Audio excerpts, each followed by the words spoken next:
Magandang araw po sa ating lahat. Ngayon, akin pong ipipresent ang aking research na isang strategy na sa tingin ko ay makakatulong sa karamihan sa ating mga guro, especially dealing with our learners. So, ang aking nasa liksik o what I've researched is what we call the differentiated instruction method. This is made famous by Carol Ann Tomlinson, and she conducted a lot of research about this strategy. And of course, there are a lot of positive response in this method or this strategy.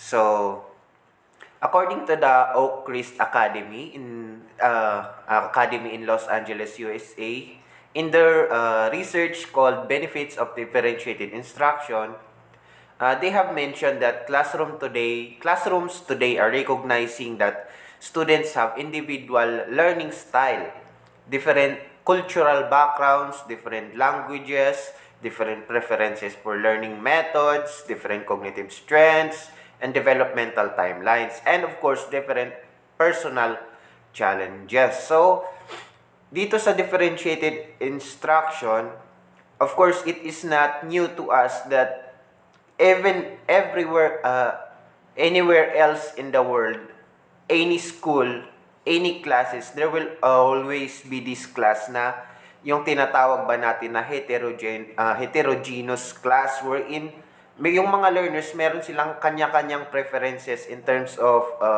their studies, kung paano sila natututo, how are they able to absorb the knowledge that the teachers are providing them. So, merong iba't ibang learning styles yung mga bata. And of course, in one class, there's also this situation wherein magkakaiba yung cultural backgrounds nila. Hindi lahat sa isang classroom they belong to the same cultural backgrounds, meron po yung scenarios na magkakaiba sila. And then, meron pa yung magkakaiba yung cognitive strengths. Of course, this is not new to us wherein there is yung mga group of learners na they excel in terms of IQs, mataas yung IQ nila. There are, of course, struggling. And then there's those learners who are average.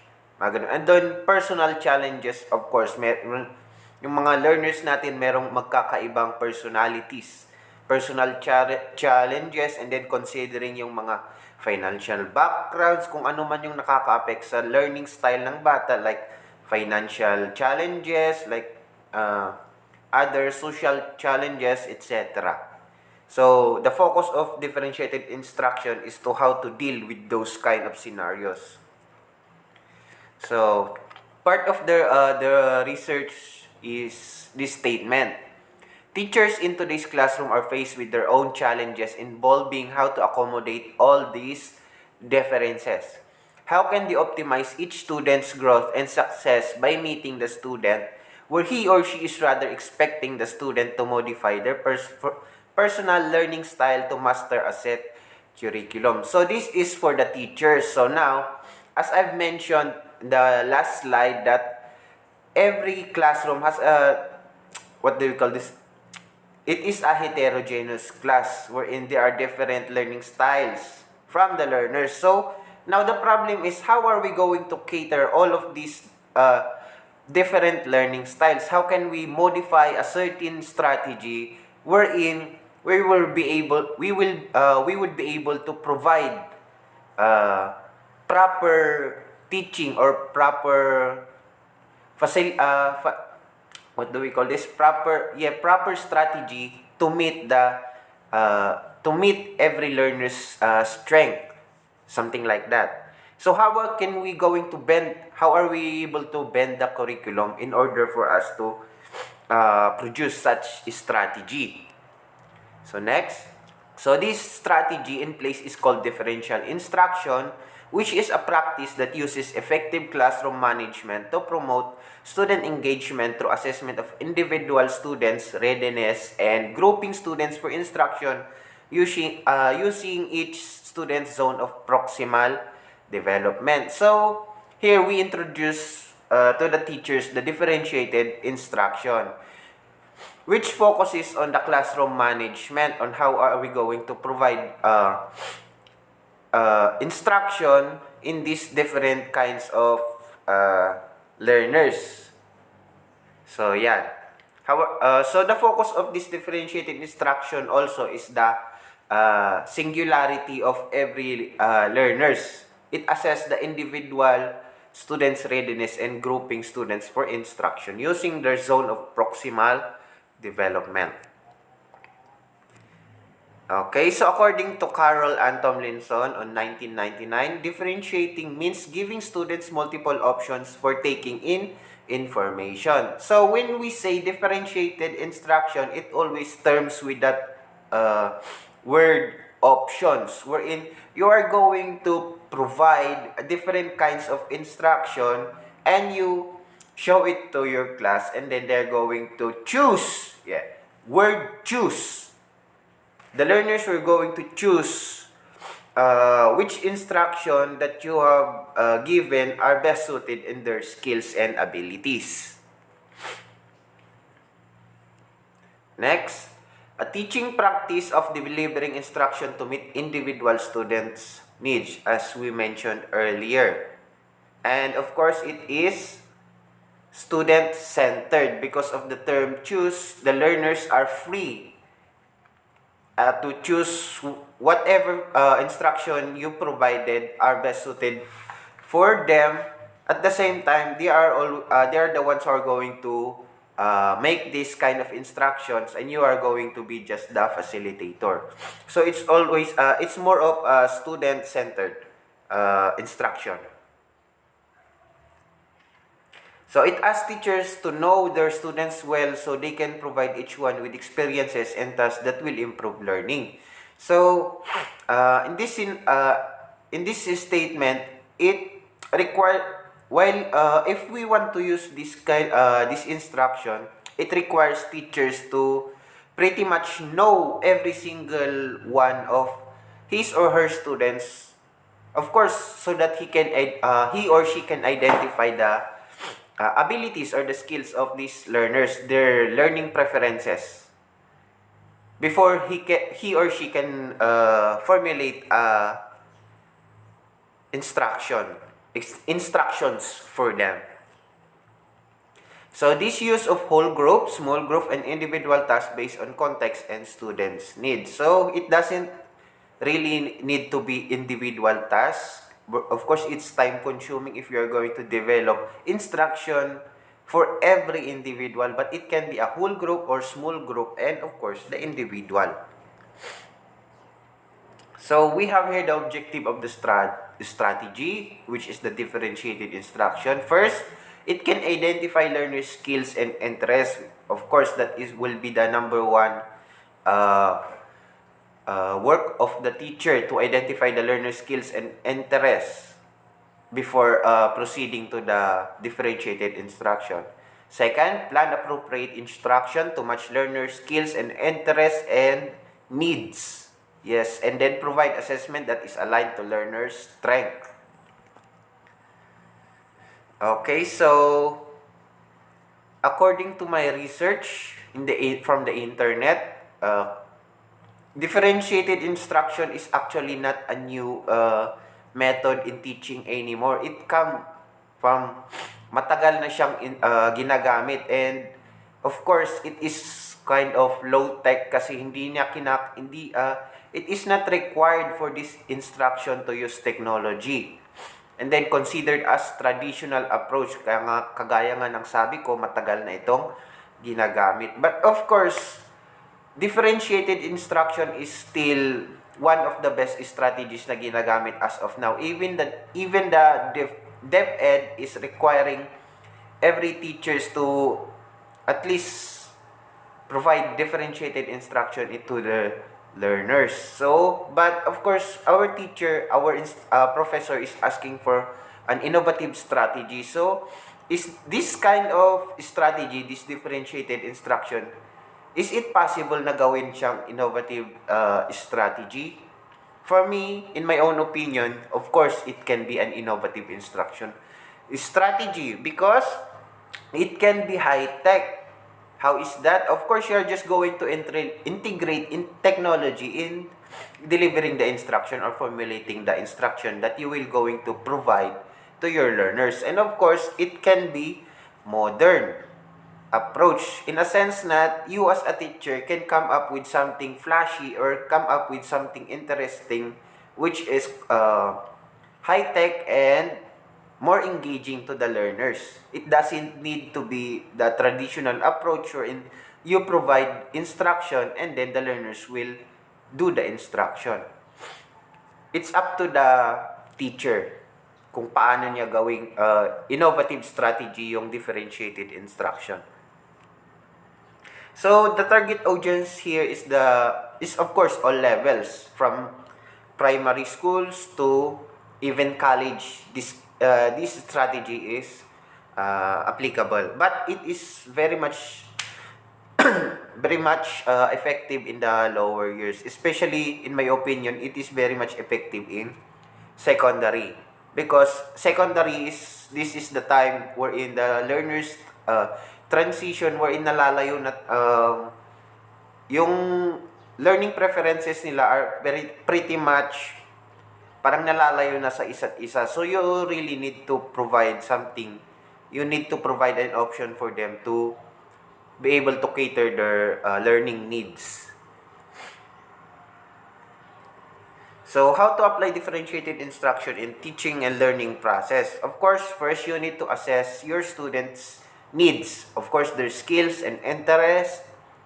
And then, second, you're going to plan for the instruction. If you plan to make a small group instruction, of course, you need to group your class and then provide each of the group a unique instruction which is based on their needs.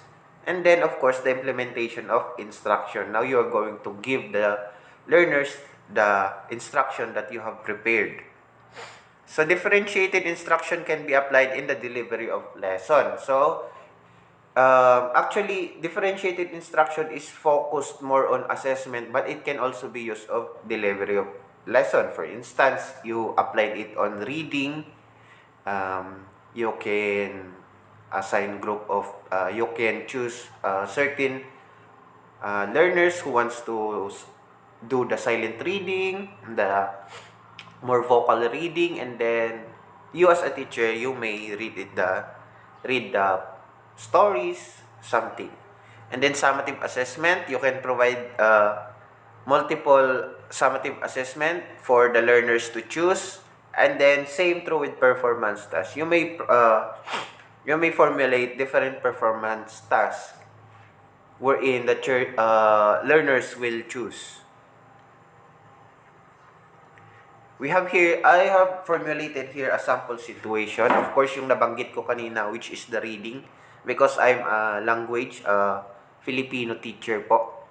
So, for example, in this scenario, you assess that your class has group of learners who are silent readers. There are learners who understand more the text while hearing it, and some who can comprehend text by reading it aloud. So here is the differentiated instruction that we may come up with this kind of situations. So here are the three scenarios. So first, you require every learners to do the silent reading. So you give them a couple of minutes to read the passage or the stories.